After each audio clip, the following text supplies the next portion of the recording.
What's up guys, Barry Gaming here, back with some more AFK Journey news for June 5th, 2024. Now we have a couple major updates coming in the next day, one of them being that brand new S level Hypogen hero, Foresto, I believe it's pronounced, the Abyssal Illusionist.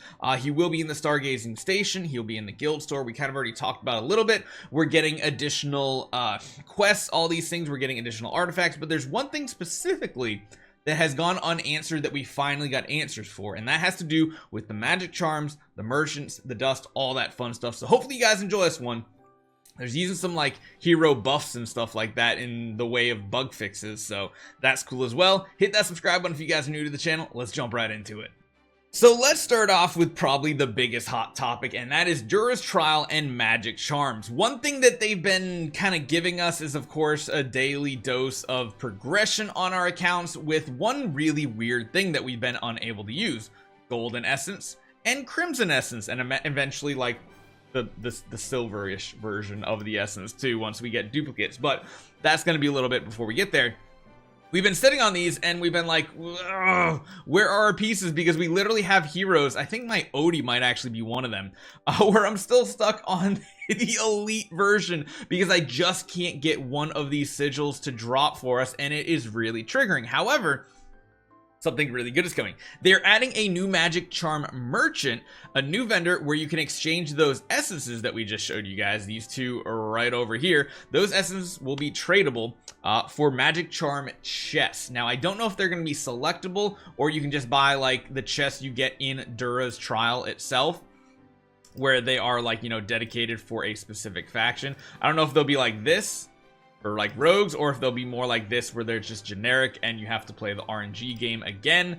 I don't really know. We'll have to see. It says after the update, the heroes Chippy and Hammy will also have equipable magic charms. What? I didn't even read that part. So yeah, currently these are the two heroes that you can't actually get magic charms on. I guess they're adding them. Their charms will exclusively be obtainable from the merchant and will not drop in Dura's Trial. Okay, sure, yep, that works. Beyond that, they are making some other changes though to Dura's Trial. They're optimizing the drop rates of high quality magic charms in Dura's Trial, making it easier to target and get the rate up ones. So that's pretty good. If you guys didn't know too, you're not guaranteed to get this chest right here. Some people are like, I beat it and I didn't get the chest. This is for a perfect clear. Otherwise, you just get the potential loot. So just note, if you ever like do a day and you're like, I didn't get my chest, it's probably because you didn't perfect the stage. Something really important. They're adding a new feature to switch heroes within the charms page. The one most annoying thing with charms is having to go into every single hero. At least if they put a scroll button here, you can hopefully just go scroll, scroll, scroll, and then equip whenever it's necessary. That will be pretty nice. And then they're also adding a countdown display for the end of season in the equipment and charm screen. So that's going to have like a timer maybe up here to let you guys know when that is going to end. So that is all the updates for the magic charms. Really good changes, hopefully. And it makes it maybe easier to target the pieces you're missing. Like right here, I really, really want to get my legendary one right here to get the better version. We'll have to see when that actually comes. So there are a lot of optimizations and changes going in that I'm not going to deep dive too much into. There's little things like they're adding a feature to change to landscape when playing on things like iPads. There's more power mode options coming. There's certain enemy characters that are going to be adjusted in the world battles, things like that. Optimizing formation experiences in Supreme Arena, optimizing voice lines. They're the icons. So the one thing that we were talking about the other day in the preview, the icons for the S level and A level stones are going to be changing. In the preview we saw yesterday, the A level ones were now purple colored, so that's going to be something that is happening. And we're going to be updating the version on June 6th, which is tomorrow. Once the update is complete, players will with a game client prior to a certain version won't be able to access the game, so you need to update it. That is important. So little minor changes. Here comes the next part that's pretty good, and that is bug fixes on heroes, which actually buff most of them. So some of these changes are impactful, other ones are just going to be visual. Things like, you know, Arden here with his, I don't remember which one his Oak Sage is, but essentially he's going to have certain, oh, it's Oak Sage is his actual title. I didn't even know that. But things like Entangling Roots are going to be getting verbiage changes, which aren't actually changing how the hero actually works, whereas other heroes like Alsa are actually getting buffs in the form of some of her abilities getting changed. One of the things that it says is the Vigorous Slam ability. That right there is actually going to be getting a fix because it wasn't correctly attacking enemies, and if it's not correctly attacking enemies, well, it's a buff because now it's actually doing the damage it should be.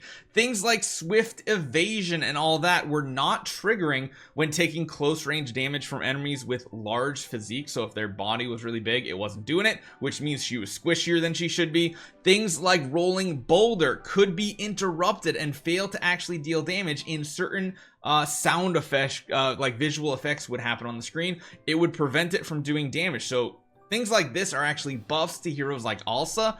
We'll have to see how that turns out because I really don't know how often those things happened, but they are changes to note. Antandra's getting a bug fix, it looks like. Antandra's stopping positioning when she rushes toward an ally with the exclusive equipment unlocked. Gale barrier will now be determined by the position of both her and the ally when it's triggered, so that's kind of just like more of a, I don't even know what to call it there. There are some issues with Satrana, which is crazy. So listen to this one. Fixed an issue where the skill Ignite Passions, which is this one right here. Sorry, could sometimes ignite allies under certain circumstances.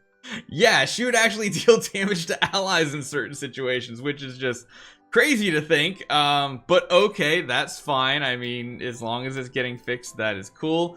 Our girl Vala is getting a bug fix as well, fixing an issue where ranged normal attacks could sometimes miss due to the enemy's height, which is pretty weird. I'm sure a character most of you don't use but is one of my favorite heroes in the entire game is Lamont. So Lamont has an issue where his ultimate charge ability sometimes failed to continuously knock enemies back. I've noticed this a lot. He'll like initially hit them, but then they just stop moving.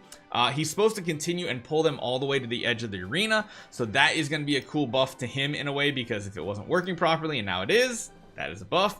And then on our Reiner that everybody's building, fix an issue where the actual enemy character swapped by the skill Dynamic Balance could sometimes differ from the preview. So you know how sometimes you set up your heroes and like there's multiple in the back line that could be swappable, and he puts the little purple circle around it. Sometimes he picks the other one. Sure, that one's going to be interesting, but those are the hero changes. Most of them are buffs indirectly because they're bug fixes. We'll see how it turns out, especially on Alsa. One thing that they're fixing is going to be helpful for those who run guilds is your overall account power was never showing up quite properly on the friends or the guild interfaces. So when you like went over to the members list and everything, it just shows your base power. It doesn't actually show your season power. It is now going to show both, it sounds like. So that should be interesting because of course you're getting a ton of power. You can see right here my base power is 60, but if you come over and look at this, it's actually like 15,824. Like, it's really weird how the power is working out. They're doing fixes like that. We'll see what it looks like. They're fixing some issues with chat. They are fixing navigation issues in Arcane Labyrinth. God, I hate that game mode. Hopefully they do something with it eventually. But and that pretty much covers everything. So let me know what you guys think about the patch notes. It'll be here in just a single day. We'll be able to do a giant summoning on the new hero in Stargazing. I'm already up to what, 326? What if we went to pity every time? 326. Divide that by 40. That's 8 copies. That is guaranteed Mythic Plus, which is good. We'll have to see if we take him past Mythic Plus, because I don't know if I'm getting close. It's another week before I could buy a copy here. We'll have to see. Hopefully you guys enjoy this one. I'll see you guys next time.